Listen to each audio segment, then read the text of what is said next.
İkinci bab fi zikri vel hazf. Yani hem de musnad ileyhi yoki musnad yoki uçkisinin aloqador bo'lgan mutaalliqotlarni zikr qilish yoki degan gap yana so'zlash yoki hazf qilish yoki uni so'zlamay qoldirib qo'yish. Mushu bab haqida. Musannif bizga oldi bilan balog'at, fasohat balog'atni tushuntirgan edi. Fasohat balog'atni tushuntirib, undan keyin bizga bu balog'at ilmini uchga bo'lgan edi. Biri ilmul maani, yana biri ilmul bayon, yana biri ilmul badi deb uchga bo'lgan edi. Undan keyin bizga birinchi qilib kalam haqida so'zlab, kalam degan yoki jumla xabariya bo'ladi, yoki jumla inshoiya bo'ladi. Cümle xabariya degan yoki jumla ismiya bo'ladi yoki jumla fe'liya bo'ladi. Jumla ismiyani nimish jumla ismiya degan turaqliqlikni, sabatni, muqimlikni bildiradi. Jumla fe'liyacho yani yengillanishni, davomlashishni bildiradi. Shu sabablardan va uni boshqa sabablardan keltiriladi. Lekin jumla inshoiya degan bir nimani yoki rostlikni, yolg'onlikni bildiradigan narsa emas. Chunki u cümle inshoiyaning paydo bo'lgan bir jumla jumla inshoiyani jumla xabariyani jumla inshoiyaga aylantirish uchun bir muncha vositalarni qo'llanamiz. Masalan, istifhom degandek. Bu vositalarning har biriniki shu kelgan o'rniga qarab turib ma'nolari o'xshamaydi, boshqa ma'nolarni bildirdi deb ilgirki darslarda so'zlab tafsir o'tgan edi. Endi bugungi kelgan ikkinchi bob bo'lsa, eng muhim bo'lgan, ya'ni balog'at babıniki en muhim bo'lgan qismi zikr vel hazf. Qur'oni Karimdagi eng ko'p qismi shu zikr qilish, ba'zida hazf qilish. Mush qoidani bak ko'p qo'llanadi. Eng muhim bo'lgan bir qoida bugungi dars. Ya'ni musannif deydiki, "Iza urida ifadatu sami'i hukman." Gapni anglag'uchiga biror hukmni ifodalash iroda qilinsa, ya'ni mahkumun alayhi bilan mahkumun bihining o'rtasidagi hukm. Mesela Zeyd yürütülücüdür desek, yani Zeyd'nin yürütülüşünden ibaret bir hükümne sözlükçü anlayıcı ifade etmekçi bolsa, muşu Zeyd'un kaimun degen sözdeki فَاَيُّ لَفْظٍ يَدُلُّ عَلَى مَعْنًا ف۪يهِ.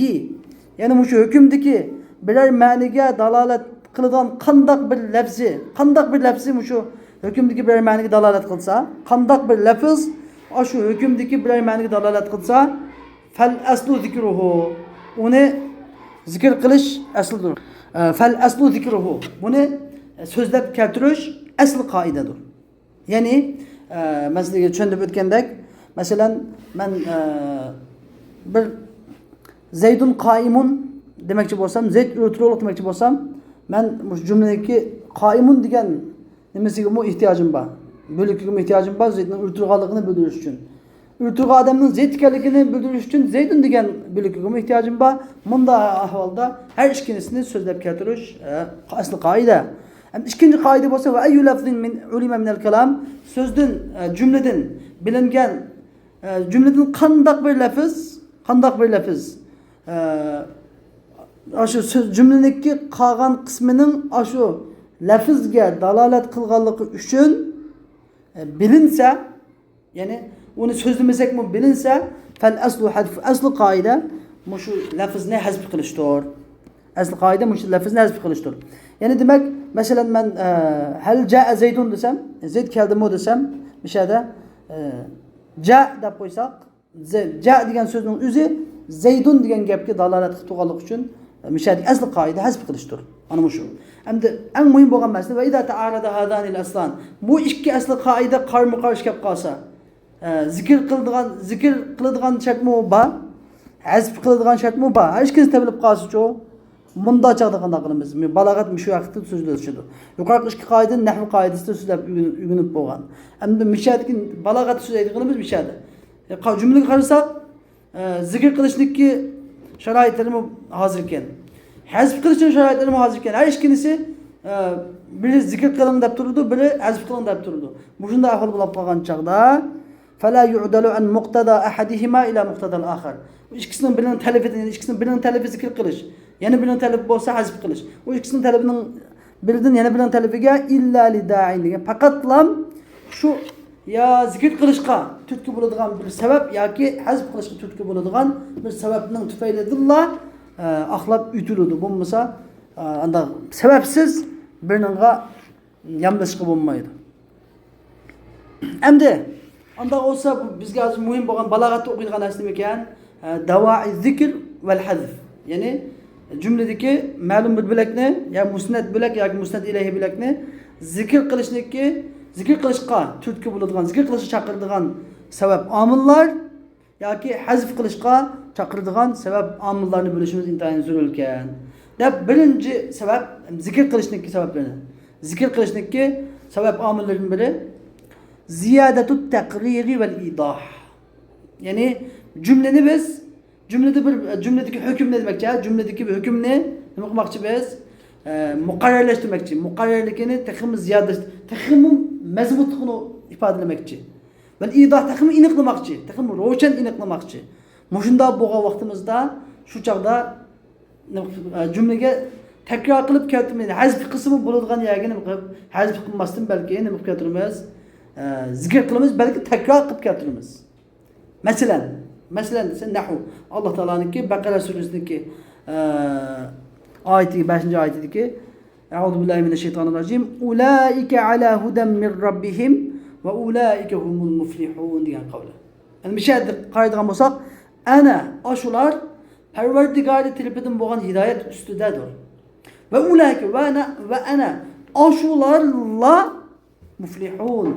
Nicat tapıcılardır. Devzatın hala cennetki erişkiçi devzaktan nicat tapıcılardır. Dedik en bir yerde sizge öyle bir yerdeki eşşahid ayne huve şahid. Bir yerdeki delil nerede dese bir yerdeki bizgi söz mektubu olan delil bir yerdeki ulaike diyen ikinci ulaike.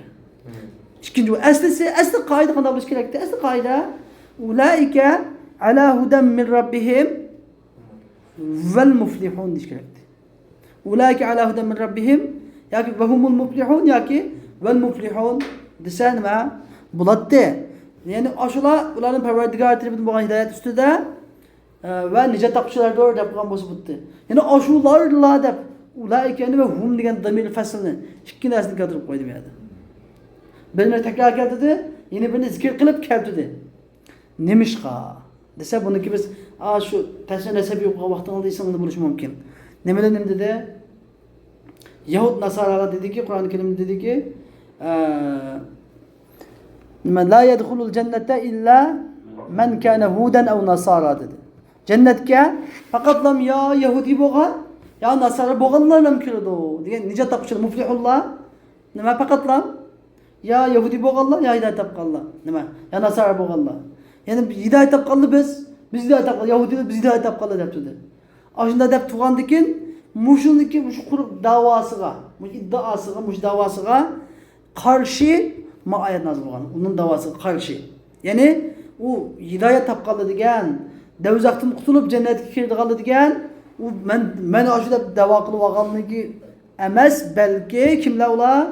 Ayda muttaqilar, g'aybga ishonadiganlar, namoz o'qiydigan, zakot beradigan, payg'ambar sallallohu alayhi vasallam Qur'onga iymon etadigan va uni uyga tushgan kitobni ham samoviy kitobni hammasiga iymon etadigan, mushunda odamlar bu nijot topish, hidoyat topib degan faqatlar yuqori qo'yish basbatli odamlar, jannatga kirdiganlar, do'zaxdan qutulganlar faqatlar shular. U yahudilar emas, u nasaralar emas, baqa quruq davo qilgan da'vochi firqalar emas degan bir ma'noni bizga bermoqchi.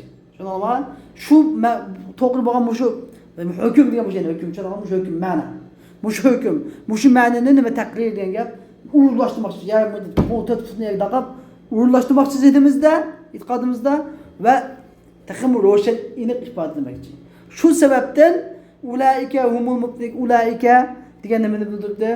Ulaika bilan hum ikkisi birlashib, damir fasl birlashib, taxsis xoslikni va nah ash boshqasi emas deganlikni taqrir bilan izohni bildirdi. Tushundingmi? Adda'i huna ziyadatut taqrir vel idah. Birincisi. Endi ikkinchisi va qillatu thiqati bil qarina. Endi ikkinchi davai zikrning ikkinchisi. Zikr qilib keltirishniki zikr qilib keltirishga chaqiradigan omillardan ikkinchisi bo'lsa va qillatu thiqati bil qarina. Ya'ni qarinaga nima ishonchi pek az. Demak biz musnad ilayhi yoki musnadniki qarinasi biz hazf qilib keltirmoqchi bo'lgan sözünün qarinisi nima? Bak aciz. Ya'ni nimaga dalolat, nima jihati aciz? Nimaga dalolat qilolmaydi? Ya'ni biz hazf qilmoqchi bo'lgan so'zga tamam. Endi mushu qarina qanda bo'lib acizlab ishonch azlab qoldi desa, li da'fiha. Qarina aciz. Nima jihati aciz? Ya'ni dalolat qilolmaydi. Ya musnad ilayhiga, musnadga nima uni qo'shnisi dalolat qilolmaydi. Uni men agar azf qilib qo'ysam, qo'lamaydi emasni tushunib olmaydi. Aw da'fi fahmi sami' yoki qarina kuchlik, ammo bizning gap anglab o'tirgan sami', gapni anglag'uvchi nima? Fahmisi aciz. Bu ya'ni yangi o'qish boshlagan talib masalan. Gapni tushunmaydigan yoki shundoq ahvol bo'lib qolganda nima? Qarinaga ishonch ozlab qoladi. Qarinaga ishonch ozlab qoladi. Shunday chaqda hazf qilib keltirsin bu butqa nima qilamiz? Hazf qilmay zikr qilib keltiramiz. Masalan, Zaydun ni'mas sadiq. Zayd bak yaxshi do'st ha dedi. Zaydun ni'mas sadiq. Zayd bak yaxshi do'st ha dedi. Siz taqulu zalika bu gapni ila sabaqalaka zikru Zaydin. Zaydning gapi baldib o'tib ketdi. Sen gap qilib turib Zaydning gapini baldib so'zlab o'tganding. Lekin oyliqda va tala ahdu sami'i bihi. Zaydning gapini anglagan odam bilan Zaydning gapini 5 o'tib ketding. Lekin oyliq xilo vaqt o'tib ketdi. Sening gapini anglab turgan Sami' bilan Sami'ning shu Zaydning gapini anglagan gap bilan sen keyin yeni bir qatim qayt demoqchi bo'lgan gapning oylig'ida nima? Xili gap bor. Boshqa gaplar oylig'i kelib qoldi. Vaqt o'tib ketdi. Aw zikra ma'ahu kalamun yoki Zaydning gapi bilan birga fi sha'ni g'ayrihi. Zaydning gapidan boshqa bir odamning gapini birga kirib qoldi. Mushunda chaqda nima? Zikr qilib keltirish nima? Zikr qilib keltiriladi. Masalan, nima? Zaydun ni'mas sadiq degan gap. Zayd bak yaxshi do'st. Masalan, oddiy bir misol. Biz Abdullah, Isa bek, Nur yigitlar safarga chiqdik. Nur yigit haqiqatan yaxshi bola ekan, safarda hamrohlik bo'ladigan bola ekan. Dedim. Biz nima ishqa? Asli men agarda biz shuylan safarga chiqdik, yaxshi bola ekan deb qo'ysam, qaysini yaxshi bola qilib qolmay qolamiz. Chunki 3 balani til qoldim bu yerda. Men birini damlamoqchi. Anda bo'lsam cho'qim buni ayrim nima qilish uchun, anglag'ich xato tushib qolmaslik uchun ayirib yeb qolgandan keyin cho'qim boshqa odamni bo'lib qolganlik uchun buni deyishim kerak. Yoki men biz Nurjigit bilan safarga chiqdik. Bunun keyinidan haramiga bordik, keldik, buni qildik. Deb bir minut gapni qilib bo'ldim. Qilib bak yaxshi bola ekan deb qo'ysam, Nurjigit degan gap bilan igi bilan xabarning orasida bir jumla mo'taz kelib qoldi menga. Shuning bilan nima gapni tushunish qiyinlab qoldi. Shu chaqda Nurjigit bak yaxshi bola ekan deb Nurjigitni yeni qayta mubtadani, ya'ni musnad ilayhini qayta keltiraman. Tushundinglarmi? Endi mana shu zikr musnad ilayhini yoki musnadni zikr qilib keltirish 3-omil bo'lsa, va ta'ridu bi ghabawati sami'. Yani gapni anglab turuvchining dötligiga gap taratish. Gapni anglab o'tirgan odamning dötligini udul demay, unda paxtiga yo'q gap etish bo'lmaydi. Ya'ni bak dötga yasas, mush gapni tushunmam sadiqani o'rniga nima qilib, qayta bir gapni qayta takrorlab keltirish orqali buni dötligini bildirish, ishorat qilish, taratish degan gap. O'zini bildirish bu. Endi qanday gap tartisi masalan, amrun qala kaza. Amr mundaq dedi, debdi. Fi javobi mada qala amr. Bir odam amr nima dedi? Deb amr bir gapni deb bo'ldi. Unga u amr nima dedi deb so'rgan bo'lsa, amr mundaq dedi. Ya'ni asli qala kaza desa bo'ladi. Mundaq dedi degan bo'lsa bo'ladi. Amr degan ismni bir qatam takror qilib keltirdi demişqa. Siz shundan qo'ygan dod odam ekansiz demakchi. Amr ina deb berdi. Amrni meni bir qatam musnad ilayhini zikr qilishning sababi shu. Yani to'rtinchi musnad ilayhi yoki musnadni zikr qilib keltirishga turtki bo'ladigan omillardan to'rtinchisi va tasjilu ala sami'. Yani gapni anglab o'tirgan odamni tizimlash. Tasjil degan gap ovozga hozirgi zamonda ovoz qilish degan gap, bu zamonda ovoz qiladigan narsa yo'q. Tizimlash, yezib olish. Buni ovoz qaydini elish degan gap buniki mesela hatta la yetaatta lehul inkar. Onunğa bir adam inkar hasıl olmaslık için. Mesela bir dava bu davada ona buton guvohchidan böyle kelib, andan hamma falani jinoyatchi mushunda qildi degan gapiga siz guvoh bo'ldingizmi? Ha, guvoh bo'ldim. Deb kularni bir jinoyatchi agar men anda gunoh qilmagan deb tursa, guvohchini tartib etiladi. Ma guvohchi bo'lgan deb. Guvohchi agar kularni bildi, yo'q men bunda jinoyatga men shohid bo'lmaganda siz falon chaqda menda guvohchilik bergan, men yozganman deb tashkil yozib olgan, tizimlab olgan narsani ko'rsatilgan gap. Demak, bunda foydasi bor. Faqat bu masala masalan nimada bor? Ya'ni nikoh so'rovlarda masalan, nikoh o'qiganda falon xon siz ushbu to'ylarga rozi varag'ib bo'lib, falon xonga tegdingizmi deydi. Tegdingizmi desa, falon xon tegdim desa, uni keyin falon xon oldingizmi deydi. Aldım. Biz tegdim deganligini anladigan bo'ladi. Aldım deydi. Uni qayta so'zlaydi. Uni keyin dadisiga falon xon siz qizingizni falon xonga berdingizmi deydi dadisiga. Berdim deydi. Demak, har birini qayta so'zlaydi. Nima ish qilmish o? Mushum balog'at qoidasi. Tushundingizmi? Kunlarni birida men anlamabman ekan falonni tegmagan deb olammaydi. Men falonni olmagan deb olammaydi. Dadisi yo'q men bermagan deb olammaydi. Ya'ni men qozi mahkama so'zlar. Qozi mahkama so'rovlarida, sud masalalarida, da'vo dastur masalalarida shuni qayta degizishning o'zi bir masalani hammalar biladi, masalani hammalar bilgan ekan, bu hammalarning bilishini bir qarina. Aslida bu hazb qilishga dalolat qiladigan bir qarina. Lekin hammalar bilsin-mu yana qayta bir degizishning o'zi nima uchun? Kimki bir chatoq chiqib qolishning oldini olish uchun. Tushundingizmi masalani? Shuni da'vat etmaydi. Hatta la yata'atta lahu inkar degan keyin bir shu so'zlik ichiga bir inkor hosil bo'lib qolmaslik uchun. Kama idza qala al-hakim li shahid masalan, hakim shahidga, guvohchiga bunday desa, hal aqarra Zaydun hada bi anna alayhi kaza, ya'ni Mauz Zayd uning gadida munda qarz ba deb iqro qildimi? Deb iqro qilib bo'lgandan keyin hammamiz bilib bo'lgandan keyin so'raydi buni. Fayaqulu shahid guvohchi deydiki, "Na'am, Zaydun hada aqarra bi anna alayhi kaza." Guvohchi mu endi deydi. Yani mushi Zayd bunun gadida munda jinoyat bor deb iqro qildi deydi. Ashunaq maydonda agar guvohchi xato degan bo'lsa, aniq maydonda deydi, men da qilmadim degan gapni deydi. Agar demagan bo'lsa, ashunaq aniq maydonda jinoyatchi hech qanday inkos qaytmay turgan bo'lsa, bu guvohlik nima qayd qilib tizimlanadi daftarga, shuni bilan bunga hukm kesiladi. Mushi sababdan. Tushundingizmi? Xo'sh. Endi 5-incisi zikr qilishnikki doiralaridan 5-incisi va taajjubu. Yani ajablanish, yani hayron qilish. İza kana al-hukmu galiban. Yani hukm g'alib bo'lsa, hukm g'alita, ajoyib bir qilam, yani normalda yuz bermaydigan, ajoyib, g'arayib bir hukm. Ya hukm deganimiz bu yerdagi men tushunib bermayman, bu hukm. Mushu bir mutakallimning bildirmoqchi bo'lgan ifodasi, maqsadi bir g'alati bir gap bo'lsa, aqlga sig'maydigan deydi. Aliyun yuqawimul asad. Ali shu bilan urush qilibdi. Ali shu bilan elish qilibdi degan bo'lsa, bu Ali degan qanday odam aytib yavash. Unda Nuriddindan aytib yavash bo'lsa, buni kelib anda shu bilan cho'g'ma Tumurbek degan bunday odamlar urush qilibdi desa, buni hayron qilib aqlimizdan o'tmay bu gap qayta nima deymiz? Qayta so'raydiki, Aliyun yuqawimul asad.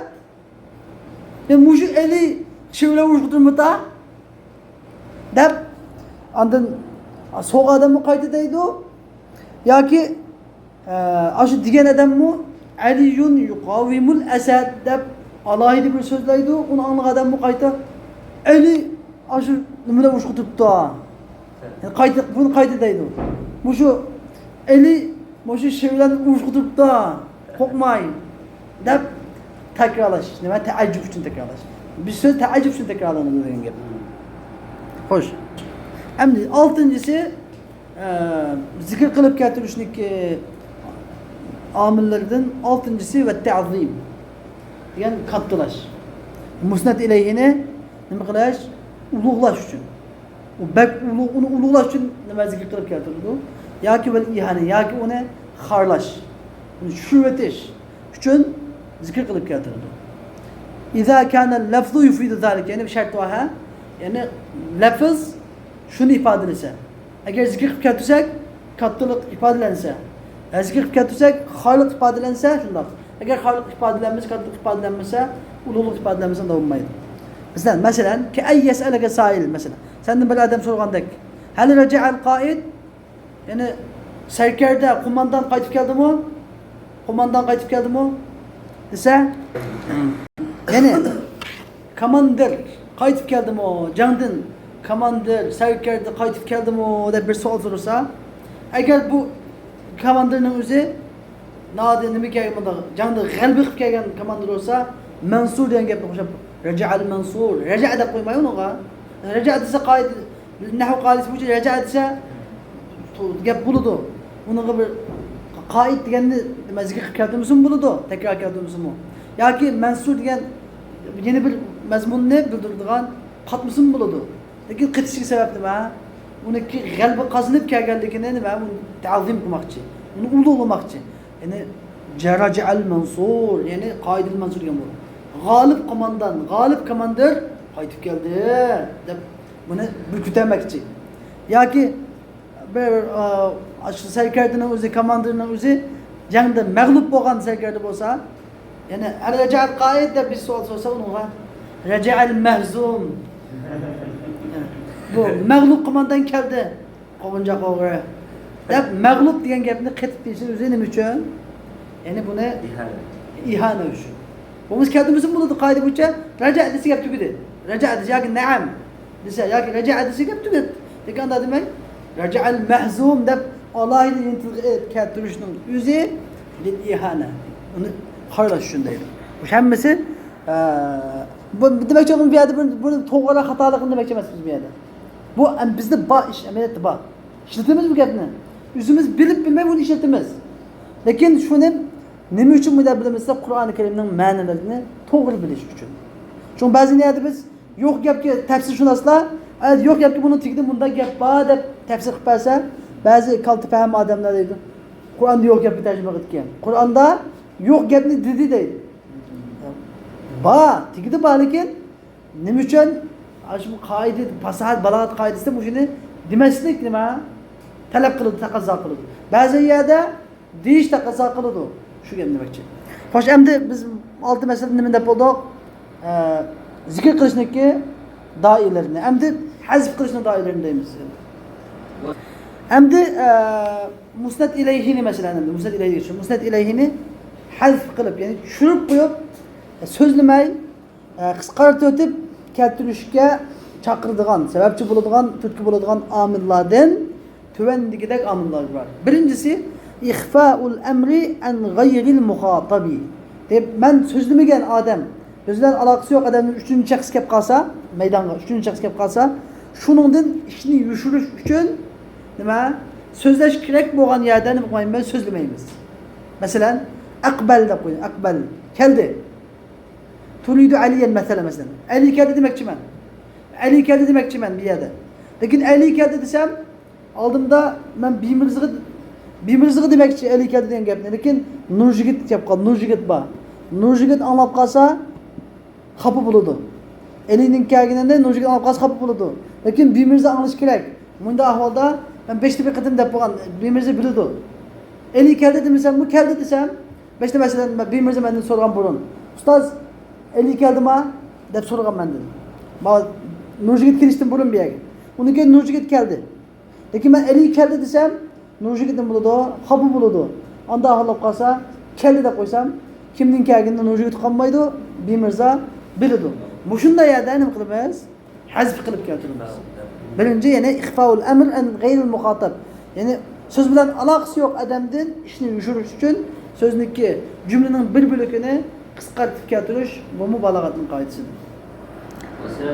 Xo'sh, endi ikkinchi sabab bo'lsa, va ta'attiyul inkar indal haja. Yani hacet tushgan vaqtida inkarning hosil bo'lishi. Hacet tushgan vaqtida inkarning hosil bo'lishi mu hazbning nima davoidir. Bu nima degan gap? Desa, masalan, men bir gapni dedim. Bu gapni lekin Sal qisqa qilib qo'ydim. Nima uchun? Navodir kunlarni bir kunda yaxshi kunning yomoni bo'lib qolsa, xafalik qolmaslik uchun. Yomanda demagan, men palonni demagan deyish uchun gapni yeyman deyman. İçi qog'ini yeyman ichimda. Masalan, laimun xasis. Ablah, badbax. Nachar o'rganay dedim. Lekin kim? Fulan diyeni demedim. Ahmet, Samet'ni demedim.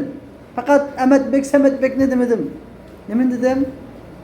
Laimun xasis, nachar, ablah, badbax deb qo'ydim bas. Nima ba'da zikr shaxsin muayyan. Muayyan bir adamning gapini deb qo'ygandan keyin, ya'ni faloni unday qildi, bunday qildi deb bir adam gapini so'zlab kelib, bir mun so'zlab qo'ygandan keyin badbax, nejis o'g'ri deb tilab qo'ysam, lekin o hiç ismini tilladingiz mi deb kelsa, o keyin o meni tillab kelsa, men sizni tillamida, men sizni demagan deb qildi. Endi men ta'attil inkor degan, ya'ni men sizni demagan deb bilish uchun nimani mubtada degan, ya'ni musnad ilayhini hazf qilib qo'ygan gap. Tushundingizmi? Endi uchinchi hazf qilib musnad ilayhini hazf qilib keltirishdiki, uchinchi omillardan üçüncüsü olsa ve tenbihu ala taayyunil mahzufi velev iddia'an. Yani hazf kılıngan musnad ilayhi mesela. Hazf kılıngan musnad ilayhiniki tayin tapqan ekanligi muayyan. O'shuning %100 ashunun ekanligiga tayin tapqanligiga nima eskartib qo'yish. Shuni ogohlantirish ham. Uni deb o'tmasammi, ashu. So'zlamasammi, ashu shu. U aniq oshkora tabiiy ish bu degan deb çünkü bunun başka onda bir şahs yok ekanligini bildirib qo'yish uchun nima hazf qilindi ba'zi yerda. Masalan, velav iddia'an degan ba'zida nima amaliyotda shundoq, ba'zida amaliyotda undaq emas, lekin mening davoyim bo'yicha men davo qilaman. Mushu odam ashu, buni bilgan odam emas deb davo qilaman. Ya mening davoyim bo'yicha yoki amaliyotda shundoq. Masalan, va xoliqu kulli shay. Xoliqu kulli shayin qala hada dedi. Hamma narsani yaratgan, hamma narsani yaratquchi bunda dedi. Desem, hamma narsa yaratishdan kim var? Allah. Allah'tan başka bir narsa yaratgan adam yok bu hakikatinde ama. Demek Allah hamma narsa yaratgan kişi zat Allah'ın bozgan bu intan meşhur. Hammadan bildiğin. Bu fakat Allah'tan yaratalaydı narsani uni hiç kim yaratamaydı. Yani yaratish degan sifat Allah'tan tayin topgan. Allah Taologa ham tayin topgan. Mushu holatni bildirish uchun va Allohu deb keltirmasa, muxoliqu kulli shay qala hada desamma bo'ladi. Endi ba'zi yerda amaliyotda bo'lmaydi bu. Masalan bir odam bor, podshoh deganni damlab podshohni osmonga chiqib o'tgan ba'zan mutaxassislar, vazirlar bor. Masalan, yog'lamachi vazirlar. Ular va vahhabul uluf, podshohi olam va vahhabul uluf degan millionlagan odamlarga baxsh, mutqa bir narsalarni biladigan, ato qiladigan baxsh biladigan, ne'mat biladigan podshohi olam deb padişahını damlab, belki bu padişah şunda buluşu mümkün, belki bulması mümkün. Damlasa, bir şey de mu? Şu padişahını demek için, yani demiş ki, bunda kılgan padişah da padişahın ismini demek, fakat süfetini deyişinin özü, bu süfet fakat padişah kalan demek, khas. Mesela, eğer ben Fatih desem, Fatih, Sultan el-Fatih desem, ismimiz yine mi geldi o? Sultan Muhammed el-Fatih geldi. Sultan el-Fatih desek, Sultan Muhammed Fatih geldi, hem öyle neyse. Çünkü Konstantiniyani azat kılıp İstanbul kılgan zatı şu mesela. Şunday. Şu bazı yerde hazf kılıştaki sebebi nima? Bu sıfatga fakat muşu kişilam xas, başkalar xas emas degani bildirildi. Xo'sh. Hem de musnad ilahini hazf qilib keltirishki doirlardan to'rtinchisi va ihtibaru tanabbuhi sami'. Gapni anglovchiniki ogohligini, ho'shyorligini sinab beqish. Oldimizda gap anglab o'tirgan odamniki ho'shyorligi dötmi bu, qal ishlamdi buni. Deb shuni sinab beqish. Yoki miqdor tanabbuhi uniki ho'shyorligini, ogohligini, ho'shyorliginiki miqdori. Bu qanchalik hushyor bu? Bu qanchalik hushyor? Ya bu ho'shyormi emasmi deb sinab beqish. Yoki bu qanchalik ho'shyor? Suni sinab beqish uchun nima qilgan gap? Hazf musnad ilayhi hazf keltirdi. Masalan, nuruhu mustafadun min nuri shams. Men dedim. Buni xuddi bizning tilimizda tepishmoq desak bo'ladi. Tepishmoq. Tepishmoqni bilasizlarmi? Tepishmoq nima demakchi masalan? Nuruhu mustafadun min nuri shams. Uning nuri kunning nuridan ifoda elingan. Yani kunning nuridan ilingan. Uning nuri kunning nuridan ilingan. Nima o? Nurini o'zining yo'riqini kunning nuridan tatib oladi. U nima? Sizlar javob bersizlar. Chiroq. Ay. Ayning yo'riqi ay asli yo'riq emas. Xuddi bir tasbihlarga o'xshaydi hozirgi bir tasbihlar bor. Chiroq tutib tursa yonadigan shunga o'xshash. Ay yuzniki yo'riqligini kundan tatib oladi deydi. Masalan, shunda desa taliblarniki yoki o'quvchilarning diqqatiniki imkonsini qancha tez ekanligini sinab o'qish uchun masalan. Va vasitatu iqdil kawakib deydi. Va vasitatu iqdil kawakib. Kawakib degan gap planetlar, yulduzlar degan gap. Iqd degan gap turkum, tiziq, tiziq, yip o'tkazilgan yip. Yulduzlar turkumining vasita degan gap javhar degan gap, go'hari. Yulduzlar turkumining go'hari.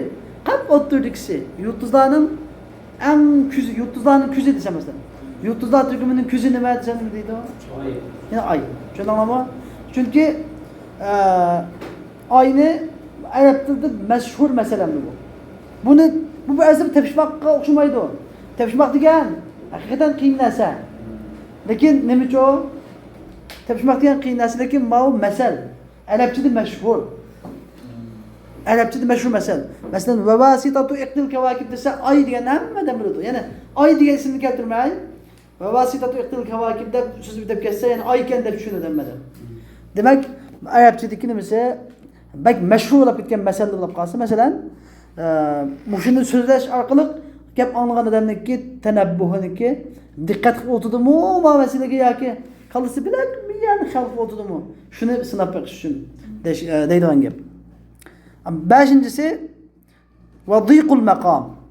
Maqam ta. Yani gap yoki zaman qisqa yoki makan ta. Demak, bu gapni komil deb o'tirishga men vaqt yo'q, zaman yo'q. Bir sabab bor. Bir sabab tufaylidan bu gapni to'liq deyishga vaqt yo'q, zaman yo'q. Mushunda bo'lib qolgan chaqda musnad ilayhini hazf qilib keltirsa bo'ladi. Masalan, imma li tavajju'in. Ya og'riq bor, kasal bor bir odam, kasal. Qattiq ustug'onlar og'rib ketildik. Ustug'onlar og'rib ketib bo'lgan odamga gap bo'lsa, jiq gap qilamdi. Kasal odam jiq gap qilamdi. Gap qilmayman, birdan bo'lsin gap qiladi. Chaqqa odamga gap so'rash gap qilamdi. Uning gap so'zi beg'iz javob bermaydi. Mushunda chaqda nimada musnad ilayhi hazf qilinadi. Masalan, nahu qala li kayfa anta qultu alilu saharun daimun va huznun tawilu. Manga siz qandaqa dedi? Ahvolingiz qandaq? Dedi, qultu alilu. Kisal dedim deydi. Kisal dedim. Saharun daimun degan gap kisal. Davomli uyqusuz, kechalari uyqu yo'q. Va huznun tawil, tugunmas bitmas uzun g'am qayg'u dedim deydi. Mishadiki bizga shohid nada? Qultu alilu degan so'zda. Qultu alilu asli nima deyish kerak? Asli qoida bo'yicha to'liq deyishda ana alilu deyish kerak. Kayfa anta degandan keyin ana ali, ana marid deyish kerak. Nimishqa ana marid demaydi desa, kasal degan men kasal deb men de kasal degich nimasi yo'q. Hali yo'q, mijoz yo'q, ustug'ini og'rib ketgan. Anda kasal mijoz. Qanday ahvollarsiz? Kasal. Abdulimiz. Shunday dedi bas, kasal. Shunda chaqda musnad ilayhi hazf qilinadi. Yoki bu sababni yana birisi va imma li xawfi fawati fursa. Fursatning o'tib ketishidan qo'rqib. Fursat adasiz qisqa. Uni to'liq gap o'tsa, fursat qo'ldan ketib qochib ketadi. Bunda yada. Masalan, qavlu sayyad masalan, ovchi. Ovchi bunda deydi masalan. G'azal. Birmuncha ovchilar nima kikni izlabman, kikni o'lash uchun, jaran kikni izlashni o'labman. O'labman qarz oshchada bir kik tug'an. Qizg'anar dedi. Voy do'stlar, ayni kik desa, kik qochib ketadi. Anda demi kik deydigan emas. Kik desamiz, hammasi anglabdan darhol o'qlar tapanchani pong qilgan gap yoki tayyorlik qilgan gap. Mushunda yerda gap to'liq o'tsa musnad ilayhini hammangizga qilaman, jumlani komil quraman fasadik deb o'tsa, qechib ketadi. Endi yerda g'azal deb qo'yib bo'ldi. Ya'ni hunaka g'azal, hada g'azal, zalika g'azal demasin bo'ladi. Oltinchisi va ta'zim va ta'khir. Endi shu hazf qilib ketishniki sabablardan oltinchisi va ta'zim va tahqir. Yani ulug'lash yoki nima haqoratlash. Ya ulug'lash ko'tarish yoki tushirish. Haqoratlash uchun hazf qilib keldi masalan. Lisawnihi an lisanik. Yoki nima ulug'lash uchun lisawnihi an lisanik dit ta'zim yani. Ulug'lash uchun yani sizning tilingizdan uni saqlaysiz. Sizning bir nachar, tuvan odamning tilidan onda katta ulug' odamni saqlash uchun nima qilasiz? Hazf qilib keltirasiz. Yoki aw sawni lisanika anhu. Nima litahqir. Yoki haqoratlash uchun uni sizniki tilingizni anda ayqir odamning tiliga nima qilasiz? Saqlaysiz. Ya o'zingizni anda odamning gap qilib saqlaysiz yoki u odamni sizda eski odamni saqlaysiz. Yani yoki ulug'lash uchun yoki nima tushirish uchun. Masalan, fal awwalu nahu nujumu sama. Osmonning yulduzlari. Nujumu sama mundaq dedik. Osmonning yulduzlari mundaq dedim. Nima deb? Maqsad nima? Masalan sahabalar demakchi.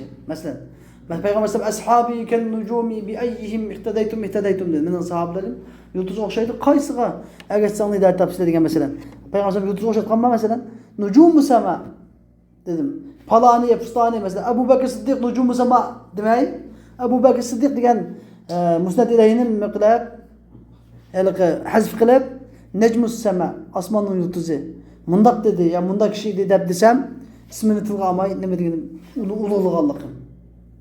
U zot katta zot bizning tilimizda masalan u zot katta zot hay u zot u kishi deb uning ismini deb falani Mirza Abdan bola degandan u kishi yaxshi kishi desam qaysi hurmatli bo'ladi?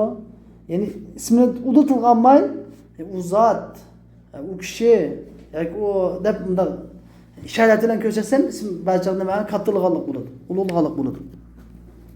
Va thani ikincisi masalan qavmun iza akalu akhfaw hadithahum.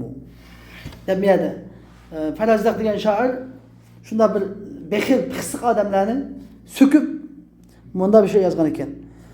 Shundoq bir qavmki iza akalu qachonki tamoq yesa akhfaw hadithahum din gapini yushib gap qildi. Tamoq yeb turganda to'kini uchirdi. Av nimalarni hammasi ishik delizlarni hammani yeb o'tdi. Tamoqning pulg'i chiqib qolmasin deb. Chiroqni o'chirdi. Chiroqni yo'q chiqqan odam bormi deb kelmasin deb. Gapni qilmaydi. Gap qilmaydi. Nimishqa agar gapimni anglab qilib bilak odamni kiyib qolsa tamoqni yeb oladi deb mushunda pixsiq odamlar deb bir qavmun deb qo'ydi yani falani ya Bimirzaberg yoki ya Nurjigit munda odam demay bas u munda qavm deb qo'ydi bas munda odamlar deb falani munda odam falani demay munda odamlar deb qo'ydi nimishqa anda pastgacha odam ismini tilga ilmaydi. Qur'oni Karimda bakjaq bunda Qur'oni Karimda yamancha odamni tilga olmaydi. Nima deb bas sifatlarni tilga qo'ydi masalan ismini tilga olmaydi Qur'oni Karimda. Anladın? Masalan Misrning podshohlarini kelib chiqdi masalan Suv Yusufni qarasanglar aşağıda ya Aziz Misrning gapi chiqdi. Uni keyin Misrning podshohlari shu hammasini bajaki siniki nimanga aytgan xo'jayininga aytgan u bu deblam tilga oladi ismi bilan tilga olmaydi. Tushundingmi? Bu Qur'oni Karimda jiq tilgandi bu. Endi 7-si vel muhafazatu ala vaznin aw saj'in. Nimaga? Musnad ilayhini hazf qilib keltirishniki doirlardan 7-si vazn degan gap she'rdagi vaznni saqlab qilish. She'rning vazniga rioya qilish yoki aw saj' degan gap nimaga nasrning qofiyasiga nima qilish rioya qilish. Vazn degan nima bo'ladi? She'rda bo'ladi. Saj' degan nima bo'ladi? Nasrda bo'ladi. Nasr. Tushundingmi? Bizda ikki narsa bor. Biri nasr, yana birisi she'r. She'rda vazn deymiz. She'rnikini qofiya, kelishgan, uzun qisqaliqniki o'lchamlik bo'lishini nima deymiz? Vazn deymiz. Nasrnikini nasrning hamma oxirini o'xshash oyoqlashini nima deymiz? Saj' deymiz. Tushundingmi? Buni bilaman. Endi Qur'oni Karimdagi masalan birinchi she'r masalan. She'rdagi misol qofiyaning buzib ketmas, she'rniki vaznining buzib ketmasligi, qofiyasini buzib ketmasligi uchun hazf qilgan yaqinda aytsa masalan nahnu bima indana va anta bima indaka radin va ra'yu mukhtalifu dedi mesela. Mishada qaraydigan bo'lsanglar, biz bizniki narsaga rozi, sizniki narsaga rozi va ko'z qarashlar har xil degan she'rda mishada hazf qilingan bir so'z. Ve bir so'z hazf qilingan. Nima uchun? Agar shu so'zni hazf qilmasa, ba'zi she'rniki vazni yo'qolib ketadi. O'ylab qo'yganlarsizchi qaysi so'z hazf qilingandi? Ya'ni nahnu bima indana radun va anta bima indaka radin. Va ra'yu muxtalif. Demishada raduna degan bir nima ko'p ism fa'il. Raduna degan ism fa'ilning o'zi nima? Hazf qilingan. Nimishqa agar bu hazf qilmasa, meyada boshqaniki nimasi buzib ketadi. Haliqi qafiyasi vazni buzib ketadi. Shu sababdan. Bunda she'rda bak ko'p anlaştı. She'rda yaman ko'p. Va sani ikkinchisi ham nimada nasrlarniki qafiyasini yo'qolib ketish uchun hazf qilingan emasdan. Qur'oni Karimdagi Alloh taolaning mesela Qur'oni Karimda biz nasrini o'rnida ko'rsak bo'ladi. Nasr emas, lekin nasrini o'rnida endi. Masalan, ma wadda'aka robbuka va ma qala degan oyatda. Rabbing seni terk ma wadda'aka degani ma tarakaka degan bo'ldi. Rabbing seni terk etmedi, tashlab etmedi. Va ma qala degan gap yana va ma abghadak, ya'ni seni dushman tutmadi degan bo'ldi. Mana mishada nima qafiya, ya'ni buni saj'ani balag'ashunoslar, tafsirshunoslar saj'a deb atamaydi Qur'onda. Nima deydi? Riayatul fawasil deydi. Ya'ni fasilga rioya qilish uchun bu oldiga o'tkazilgan yamunda hazf qilingan deb so'zlaydi. Fasil rioya qilish uchun hazf qilingan bir so'z bor. Bu qaysi deb bilinglarchi? Ya'ni mishada ma wadda'aka robbuka va ma qalaka demiş ka deganlar nima qilish uchun kaf harfi kitob nima uchun shu qafiyaga, ya'ni riayatul fawasil, ya'ni fasillarga rioya qilish uchun nima qilingan, hazf qilingan. 8-chi nima hazf qilishning doiralari 8-chi bo'lsa va ta'mimun bi ixtisar degan qisqacha qisqa so'zlab umum keltirish. Qisqa so'zlash bilan birga nima? Umumlikni ifodalash. Masalan, vallohu yad'u ila daris salam. Alloh taolo daris salamga nima chaqiryotdi dedik. Asli yad'u degan gap, asli bir chaqirish degan gapda chaqiruvchi bor. Uni keyin chaqiriluvchi bor. Uni keyin chaqirtquchi bor. Chaqiruvchi Payg'ambar alayhisalom. Chaqirtquchi Allah. Chaqiriluvchi kim? Chaqiriluvchi agar falani ya falani bo'lish kerak ama nima ish qildi chaqiriluvchini bu yerda. Desa al-mad'u nima ish qildi desa, osh falani ya fulani demaganligining o'zi nimani ifodalaydi? Umumlikni ifodalaydi. Ya'ni jami'a ibodat degan bo'ldi. Agar deb qo'ygan bo'lsa, ya falani deb qo'ygan bo'lsa, falani qilgan bo'ladi. Demaganligining o'zi nimani ifodalaydi?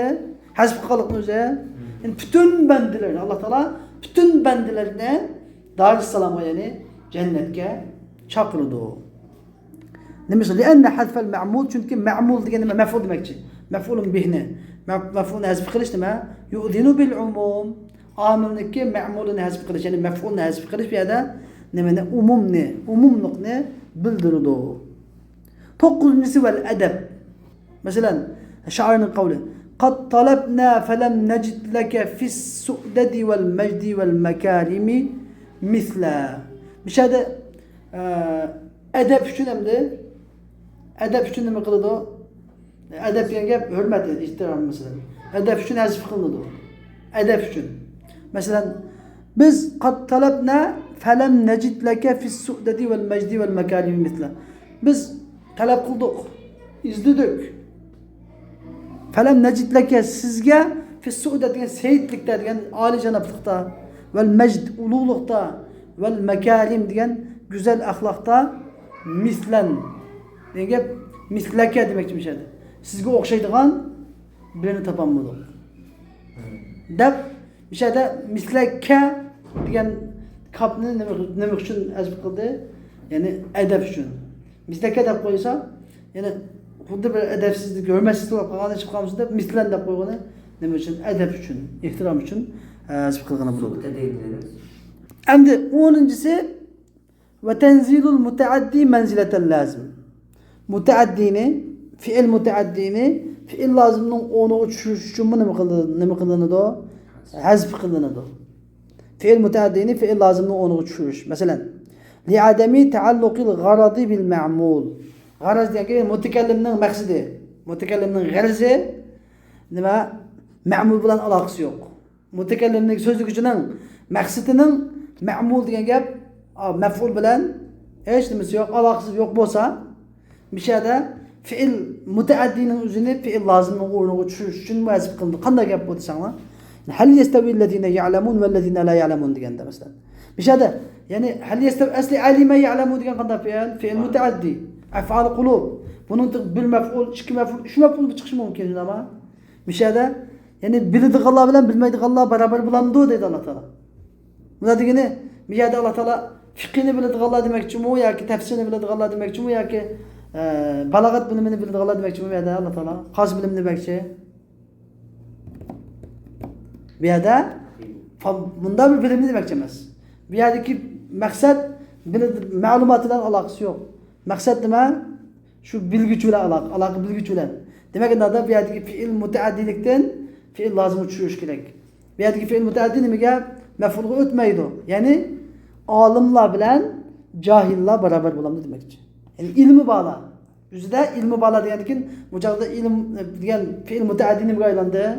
Fiil lozimga aylandi. Yani fiil mutaaddini fiil lozimga aylantirish uchun nima qilinadi? Av maf'ul hazb qilinadi. Nima? Hal yastawi allazina ya'lamuna nima? Ya ya'lamuna ad-dina, ya ya'lamuna al-kitaba, ya ya'lamuna maf'ul bo'lish kerak. Shu maf'ul nima hazb qilindi? Bu yergi maqsad ya dinni yoki kitobni buni demakchi emas, ya'ni olimlar. Yani bilimliklar bilan bilimsizlar barobar bo'lamdi demakchi Alloh taolo. Bishada shu hazb qilindi deydi. Endi va yu'addu min al-hazfi isnadul fi'li ila naibul fa'il. Yani yeni bir hazb deb qatilgan sanalgan narsalardan biri bo'lsa, fiilni naibul fa'ilga isnad qilish. Yani maf'ul ma lam yusamma fa'il demakchi bu yerdagi. Maf'ul ma lam yusamma fa'iluhu naibul fa'il deb atalgan. Yani fa yuqal hudifa al-fa'il. Mesela huzifel fail, fail hazf qilindi deyiladi mesela.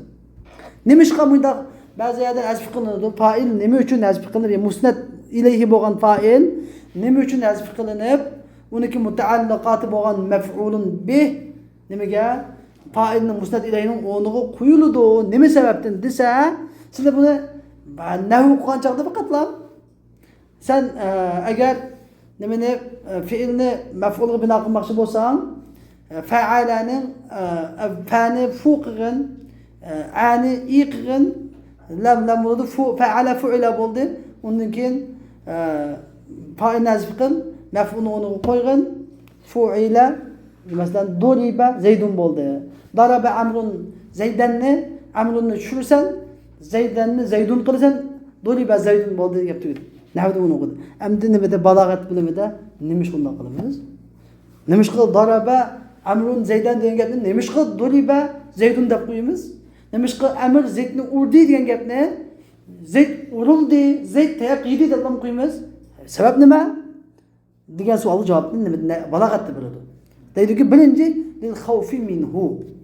Failning qo'rqqanligini aytadi. Birinchi fail, ya'ni musnad ilayhidan failning nima qo'rqqanligini aytadi. Birinchi sabab.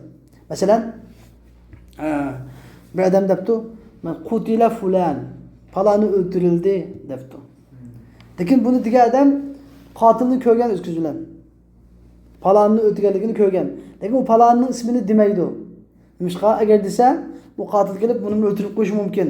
Shunga qutila fulan. Falani o'ldirildi deb qo'ydi emas, o'ldirgan adam demaydi, qo'rqqanlik uchun bir. Ikkinchi sababchi, av alayhi degan gap, yoki failning qo'rqqanlik uchun demaydi. Yoki failga bir ish bo'lishidan qo'rqqanligi. Failning ansirganligi masalan. Failni ansirab demaydi. Masalan, yana shu qotilni ko'rdi bir odam. Shu qotilni ko'rdi. Lekin bu qotil buni nimasi? Aksiya, uksi. Nima? Yaqinda agar buni falanini o'ldirdi desa, saqchilik kelib yoki odamni kelib nima qilib qo'yish mumkin, u tutib olib ketadi. Unda ansirab qutila falani o'ldirildi deydi. Demak, buni ansirab buni majbur qiladi yoki undan qo'rqib shunday bo'ladi. Uchinchisi avlil ilmi bihi yoki uni bilganlik uchun. Bu yana tilg'ab o'tirmasmi? Hamma bilan biladigan mashhur gap. Mashhur kishi. Anadan keyin Şunu buna mecburiyet keltirse buludu. Yoki jahl yoki bilmaganlik uchun. Buni kimning qilganligini bilib olmaganlik uchun. 4 xil sabab uchun olama. Masalan, suriqal mata debdi. Suriqal mata degan mal o'g'irlandi desa, buni qo'qqanlik uchun, o'g'irdan qo'qqanlik uchun hamla qilishga bo'ladi. O'g'irdan ansirganlikka hamla qilishga bo'ladi.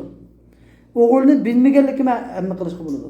Ya'ni bir odam o'g'irni biladi ekan, o'g'irni bilib turib suriqa deb qo'ygani, saraqa fulanun al-mata adami suriqa al-mata desa, sabab o'g'ir desa ki ma'lum rasm meniki o'g'irlamışsın deb demaslik mumkin. Yoki o'g'ir uni uksi aksi buni deb qo'ysam men xalq qalamni oldida sad bo'ladi deb demaslik ham mumkin. Yoki o'g'irni bilmaganlik uchun kimning o'g'irligini bilmadi. Jaholat bor. Shu sababdan degan bo'lishi mumkin. Endi bilib turib bilganligini uni so'zlamasimi ma'lum bo'lganlik uchun hazf qilishchi desa va xuliqal insanu daifa. İnsan aciz yaratildi. İnsan aciz yaratildi desa, qaradigan bo'lsanglar, insonni kim yaratgan? Alloh yaratgan. Hammadan biladi. Shu va xuliqal insanu daifa. Hammadan bilganlik uchun xalaqallohu al-insana daifan degan gapni taxmin qisqartirish, yangilashtirish uchun va xuliqal insanu daifa. Bilganlik uchun hazf qilindi. Mana shu musnad ilayhini yoki musnadni ama ma yengida o'qish boshlaguchilar uchun tayyorlangan kitob bo'lganligi uchun faqat musnad ilayhini ham zikr qilish, hazf qilish keltirdi. Mana keyingi kitoblarda musnadni hazf qilgan o'rinlar, musnad ilayhini hazf qilgan o'rinlar deb ayrim keltirdi.